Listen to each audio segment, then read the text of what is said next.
Nigerian Air Force destroys more illegal oil refining sites in River State. Police arrest suspects over looting of Abuja warehouse. And on the foreign scene, Nikki Haley becomes first woman to win Republican primary in U.S. history. I am Ifechukwu Moyle with the news. A member of the River State Executive Council, Emeka Nwoke, has urged those causing disruptions through protest and propaganda to step aside and allow the current administration to focus on effective governance. Speaking at the commissioning of the 350 ultra-modern ICT center built by Dr. Lloyd's administration and named after him at the Emoha Council Secretariat, Mr. Nwoke expressed disappointment that political distractions have persisted for 8 months, hindering the state's progress for personal gains. I believe that 8 months is enough time for any government, because for those who are standing and those who are sitting, I believe that the one that is distracting this administration, they should allow us to work. We want to work, we want to serve Rivers people. Let them stop standing and they should stop sitting, so that the administration will work. I agree there was disagreement between the assembly and the executive. As at 30th of October, the president intervened on the 18th of December. Today is 1st of March. Let the state start running. Mr. Nwoke also said that it is regrettable that certain individuals are criticizing the FCT minister for taking a stand against their retention of power in their local government area and constituency. What is my principal's offense? Either they did not give you opportunity to do a second term, or you are not given opportunity to do a third term. Let me ask, are you the only person in their local government? Are you the only person in your constituency? No! At the time he recognized you and empowered you, what about the others that were not done? And you come here and you say, someone is greedy, somebody wants to take everything. You, what are you doing? If it is not greed, what is driving you? I pity those who are listening to them. And I also pity the person they are dancing for. My happiness is that he knows them very, very well. Emeka Nwoke, however, said the chairman of Emoha local government area, Chidin Lloyd, shares the same vision with him as regards the development of Emoha local government area. He said the people of Emoha didn't make any mistake in choosing Dr. Lloyd as chairman of the local government area. He said the Emoha Council Secretariat has witnessed development under this administration. I want to thank and congratulate our council chairman, Dr. Julius Lloyd, for all the numerous projects you enumerated here. It means that the people of Emoha local government area and the leadership of the People's Democratic Party that gave you mandate during the administration of His Excellency Ezenwo Wike did not make any mistake. You have proven that you have capacity. You have also shown that you came prepared, and I know that I will be a liar if I say that the way I left this council in 2011 is the way this council is looking today. He also warned against using social media to demarcate Emoha under the guise of criticism of the council chairman.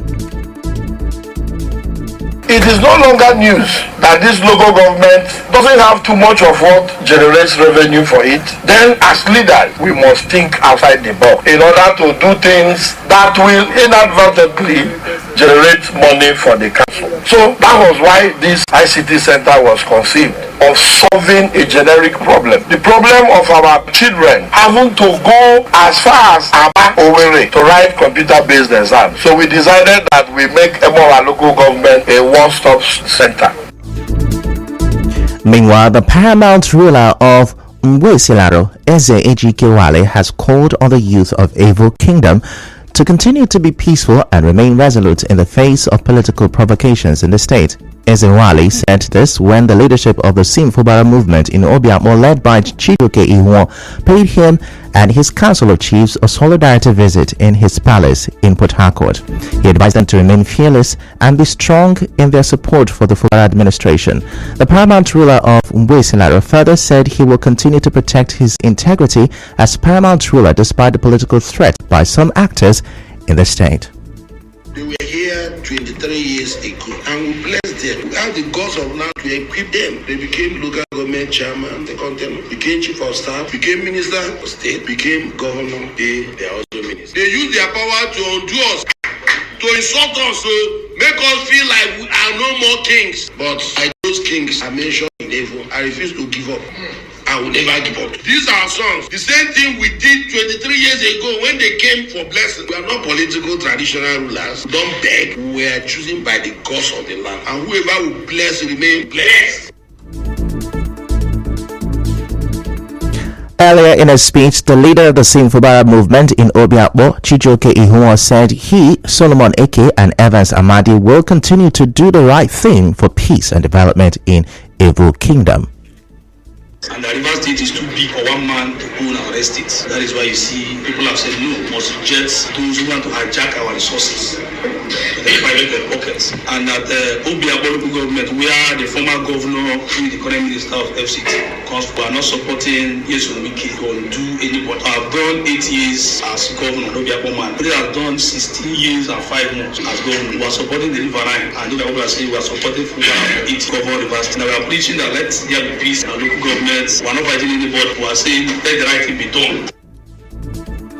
Our correspondent reports that the leaders of the Simfubara movement in Obiakpo, which includes Chijioke Ihunwa, Solomon Eke, and Evans Amadi, who are Evo's son, were traditionally equipped and honored by Eze Ejikewale to be much stronger in the struggle.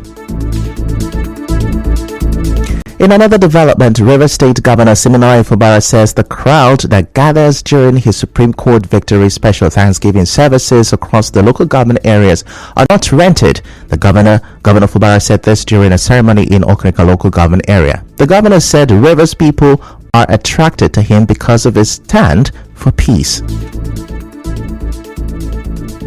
Look at what is happening in the 23 local government area. I'm not asking anybody to go around to do Thanksgiving as some of you might be thinking. These are people who wake up in the morning and say, we have been liberated. We want to tell people that we exist. And every day we are seeing the numbers. This is not artificial. This is organic support. And why are we getting a cause of peace? Because of what we stand. So Governor Fubara also promised to complete some of the abandoned projects in Okrika local government area. Every project that has been abandoned in Okrika, we will complete it. Some years ago, the government at that time did promise and maybe started the jetty. We know that jetty has been abandoned. We will complete it for you. And we're also aware that the project for Sanfilling was awarded and also abandoned. We activate. For those people who are saying, what have we done? We are too prudent. When the time is right, we will clear our record. We don't like to talk carelessly. Our correspondent reports that the governor announced the upgrade of the traditional stool of Amayanabo of Ukochiri Kingdom from second class to first class status. Earlier in his welcome address, former Minister of Transport Abiye Sekibo assured the governor that Wakirike Bese will continue to support his administration into his second tenure. Still to come, police arrest suspect over looting of Abuja warehouse. Stay with us.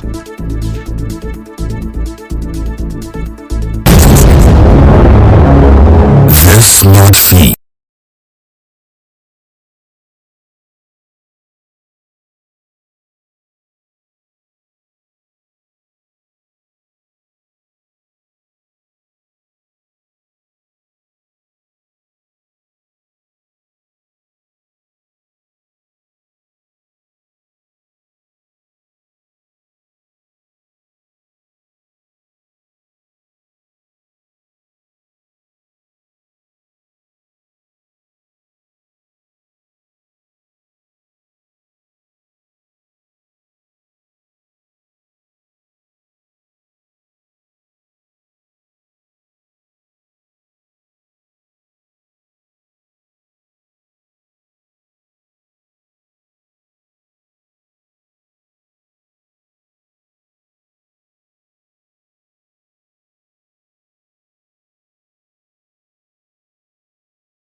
rest of the news. A pan-Kalabari group known as Kalabari National Assembly has resolved to write to Governor Siminalayi Fubara about accusations that Kalabari people were responsible for the Degema crisis.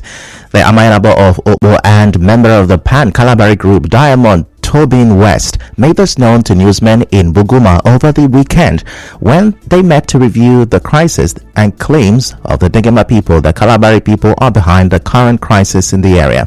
The Amayanabo of Obo explained reasons why Kalabari people want the urgent intervention of the government of River State. And as peace-loving people, we are making it clear to the governor for him to quickly use his esteemed position to address this problem once and for all. They are the ones that killing us, and they are the ones that are crying. A lot of our people are missing. We are looking for them. This is not the first, not the second, not the third. And I think enough is enough. If a tenant cannot peacefully reside in their house, you ask the tenant to go. Leave our land for us. So the state government should therefore make haste to pay up all outstanding rents owed the Calabar people by the government. These are some of the rent payments that Calabaris have received before. While speaking on past crisis in the area, he said Kalabari people are innocent of the allegations. The Degema consulate is a crown land. The king of Kalabari first went there to settle before he decided to move down with the Bukuma people. The arbitrary allocation by the king of Udekema of land owned by Calabar people is a recipe for violence and anarchy. There is no customary land in the Degema consulate, and every acquisition of land in the Bukuma Degema consulate must be in strict compliance with the provisions of the Land Use Act. Degema was acquired by the colonial government from Calabar people. Successive governments had paid rents to the Calabar people to date. Recall that a private security outfit owned by Kalabari chief Asari Dokubo has been accused of being behind the recent crisis in Degema. Elsewhere, the Nigerian Air Force says its men discovered and destroyed 4 illegal crude oil refining sites in Krakama and Temakiri in the Degema local government area of River State. NAF's Director of Public Relations and Information, Air Vice Marshal Edward Gapquet, said in a statement on Sunday that the sites were destroyed in an operation conducted on March 1st, 2024. He said Cotonou boats were at the active illegal refining site to load crude oil. Away from that, a private-public partnership approach to controlling and managing waste generated by vessels on the nation's seaways was flagged off over the weekend. The managing director and CEO of one of the concessionaries, Expo Marine Service Limited, Wellington Agarase, said during the flag-off ceremony of the offshore waste reception facility in Port Harcourt that the unprofessional dumping of waste on the waterways will be a thing of the past with the birth of this initiative. During the handover program at the Eastern Zone office of NIMASA, Mr. Agarase, while explaining the benefit of the initiative, said his company will see that all relevant MARPOL laws are employed in safeguarding the waterways of the country, so that this waste can be treated in an acceptable manner and disposed according to the convention. This is a clarion call to the shipping community or the VLCC, the entire marine community, the IOCs, NOCs. They no longer can throw waste away. We are moving from platform to platform, from one ship to the other, to collect oily waste, to collect solid waste, so that our aquatic environment can be preserved and we take the waste for ultimate disposal. These waste that are being generated must be collected and disposed according to laid down procedure, and that is what we are here to do. Correspondent Bureau reports that at the short event, the Eastern Zonal Coordinator of the NIMASA, Yusuf Barde, and the head of PPP unit of the NIMASA in the Eastern Zone, Kabiru Diso, also spoke on what the initiative would bring to the nation.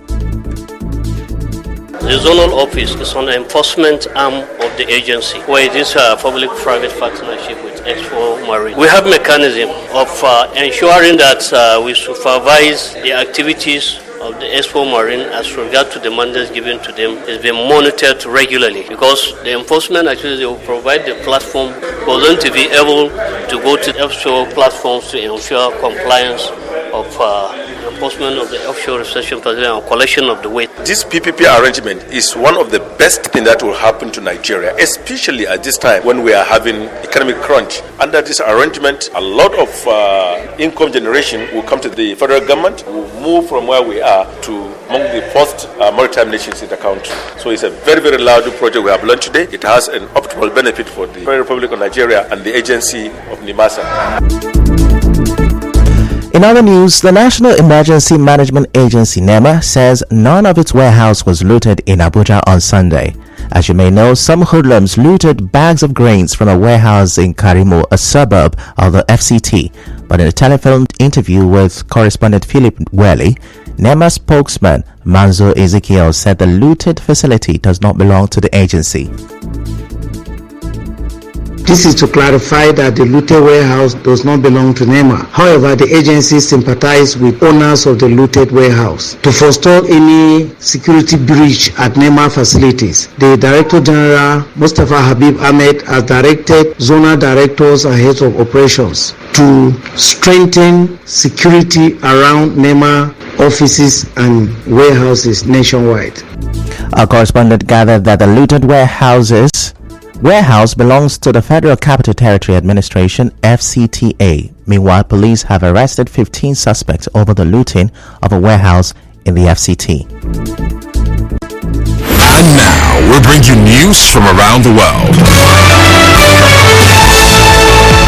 U.S. President aspirant Nikki Haley has defeated fellow aspirant Donald Trump in the Republican primary in Washington, D.C. This is her first victory over the former president in the 2024 campaign to become the Republican presidential candidate. She lost in South Carolina, her home state, but she is the first woman to win a Republican primary in U.S. history. That's a wrap on the news this morning. Before we go, let's have a look at the major stories. A Rivers State Executive Council member, Emeka Nwoke, has warned disruptors in the state. The Nigerian Air Force says it destroyed 4 illegal oil refining sites in Rivers State. Police have arrested 15 suspects over looting of Abuja warehouse. And on the foreign scene, Nikki Haley has become the first woman to win Republican primary in U.S. history. The news was edited by Chioma Ezenwafo. To reach the news team, send an SMS or WhatsApp to 0808-721-7215. I'm Ifechukwu Moyeli. Many thanks for listening.